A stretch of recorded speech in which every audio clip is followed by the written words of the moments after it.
Hello everyone, my name is Aiden Gao and I would like to welcome you all to the very first LPA Global Summit of 2025. Now I know what you're thinking, what is LPA? To make a long story short, it's something we all have, but when it's elevated it can be incredibly dangerous.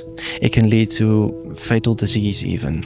It leads to hardships, it leads to problems in hospitals, a heart attack, a stroke, we call this cardiovascular disease, and much more. It can lead to basically entire families suffering over something that could be easily managed and at the same time easily tested for. And I am an example of that. I myself am a young patient of elevated LPA who's been tested at a very young age from Amsterdam. And I would like to take you all today on a journey through that door where you will see incredible people, all of them working tirelessly together to make history and put elevated LPA on the map so we can prevent those hardships from ever happening again in our society as a whole. So I would like to take you all with me now to show you just what I mean.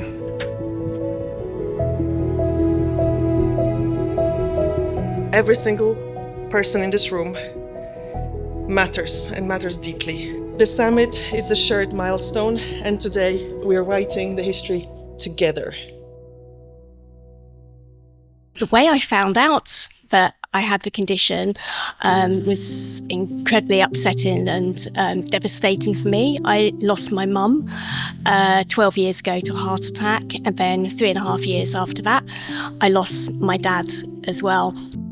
I was 49 years old and it came totally out of the blue. I was bringing my son to the bus station. I was driving the car and, well, I felt a bit uncomfortable, a bit sweaty. The doctor came along and she said, well, you had a heart attack. And I was like, no. First I had to cry and then after that I was in total denial. It can't happen to me. It was really, 11 years ago, I suffered a heart attack out of the blue. I didn't have any of the known risk factors, so actually it was missed, and it was a big surprise to anyone. Suddenly things made sense, right? And as you said, it was quite abrupt. My grandfather died in the middle of having dinner, right? My grandmother went out into the kitchen, and when she came back, he had died. My dad died when I was just 30. He was the same age that I am now. And at the time, it was called bad luck. But now I know genetics played a role. I was in rough shape, so I needed to have open heart surgery. They gave me 7 bypasses. And afterwards they said, yeah, this was simply bad luck, go on, live your life. And so I did, but only for a brief moment of time. So after 3 years, I had a second heart attack. And then basically my search began because I didn't believe anymore in the bad luck theory.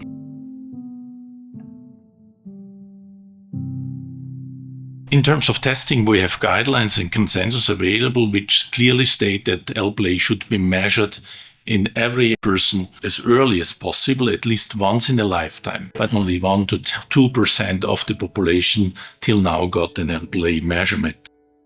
What we've shown is that including LPA testing as a part of routine clinical practice, it's going to be not only cost effective, but it's going to be cost saving. What do I mean by this is that not only we are going to save lives in terms of cardiovascular disease, but we are going to improve people's life, save costs from a healthcare perspective, but also save costs from a societal perspective, meaning that we will return people much more earlier to work, and they will be able to do things that they love the most. The basis for a good management plan is the estimation of the global risk for a given person, for the person who is sitting in front of you. We should look where are the targets where we can help this given person. For example, if someone has a high LDL cholesterol, high blood pressure, diabetes or pre-diabetes, a lifestyle situation where he or she is smoking, is physically inactive, has a bad diet, we should help those persons to get this situation under control. the Lp(a) testing is so actionable, it's so cheap, it's not rocket science. It's something that can be done easily in all the EU member states. So our ask to the politicians is to sign up the Brussels International Declaration. I'm very grateful that I found out before having a heart attack or stroke, so that I can do something about it. You know, I'm very much in the camp that it's better to know about your risk and your situation so that you can deal with it. I felt very relieved and almost happy that you know the cause of all the problems that I had the 2 years before. There were things I could actually do, involve family members, get my own family tested, look at those clinical trials. So it gives you tools which felt good because you could actually act yourself also. With 1 in 5 people having it, it's absolute paramount that we have those people tested to save as many lives as possible. Hello again. You have seen and you've heard stories of people who have experienced the very thing that we are trying to prevent, cardiovascular disease. And the impact that can have on a family, like with what Mark has had to go through, and not just once, but twice. It's remarkable that he is still standing today, and it's something that we can all avoid.